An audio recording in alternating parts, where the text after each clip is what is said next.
Is your Gree AC flashing that annoying E7 error and you're wondering what went wrong? Don't worry, I'll help you fix it. First, what does E7 actually mean? It usually points to a communication issue between the indoor and outdoor units. In most cases, it's a mode conflict, meaning one unit is set to cooling while the other is set to heating. And since ACs aren't great at mind reading, they refuse to work when this happens. If you have a multi-split system with multiple indoor units, make sure all indoor units are in the same mode. If one is cooling and another is heating, the system gets confused and throws the error.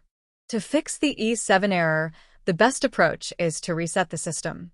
Turning it off and back on forces both units to start fresh and sync their modes automatically. Just switch off the AC from the main power or circuit breaker, wait about 10 minutes, and then turn it back on. If the error disappears, you're all set. Still seeing E7? Then we might be dealing with a communication failure. Loose or damaged wiring between the indoor and outdoor units can cause this, so if you're comfortable checking the connections, give it a look. If not, it's best to call a technician.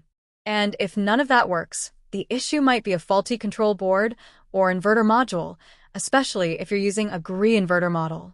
At that point, professional repair is the only way forward. Hopefully this helped. If your Gree AC is back up and running, hit the like button, subscribe for more, and drop your questions in the comments. I'll do my best to answer.